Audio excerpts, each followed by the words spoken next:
Garliavoje tyla prieš naujas audras. Antstolė Kėdžių namuose savaitgalį nepasirodė, ten vykti ji nesiruošia ir artimiausiomis dienomis. Mat dar kartą paprašė teismo išaiškinti, kaip įvykdyti jo sprendimą. Plačiau Martas Kalendra.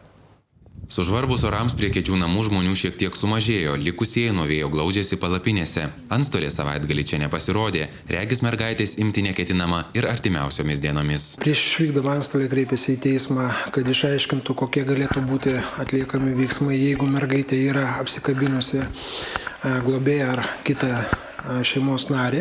Antstolė dėlsimu apkaltinęs Laimutės Stankūnaitės advokatas regis praranda viltį, kad teismo sprendimas bus įvykdytas, tad vėl tikisi pagalbos iš Žmogaus teisių teismo. Mes prašėme įpareigoti vyriausybę įvykdyti teismo sprendimą, valstybę.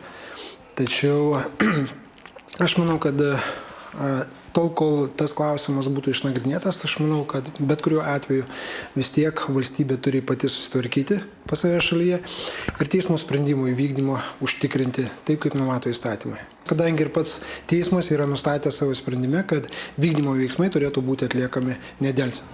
Neringa Venckienė tikina, kad mergaitės per prievartą iš namų tikrai neves. Aš teisėjui Kondratjevui buvau pateikusi faktinių aplinkybių konstatavimo protokolą surašytą antstolio, dėl ko mažametė nevyksta gyventi pas Stankūnaitę, dėl ko su jie nenori susitikti. Tai būtent ten ir buvo konstatuota, kad mergaitė išsakė nuomonę dėl patirto seksualinio išnaudojimo savo motinos namuose, tai vaikas nėra šaldytuvas arba spinta.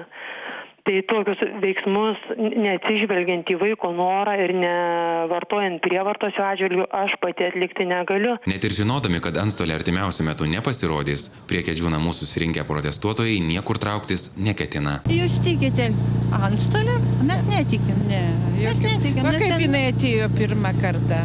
Pirmą kartą atėjo.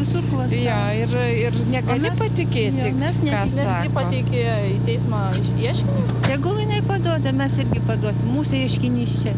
Jeigu mes nesudrebinsime pamatų, nes mes pamatai esame. Ir kai jie sudrebės, teismas sugrius ir išvys šviesa. O kai šviesa išvys, visi tamsos darbai bus atskleisti. Praėjusią savaitę Venckienės nesulaukė Kauno vaiko teisių apsaugos darbuotojai, į kalbas nebesileidžia. Jokios informacijos, jokiais klausimais nebus. Ačiū labai už domėjimąsi, viso gero. Kaip paimti mergaitę, Kėdainių teismas dar kartą turėtų išaiškinti antroje savaitės pusėje. Martas Kalendra, LNK žinios.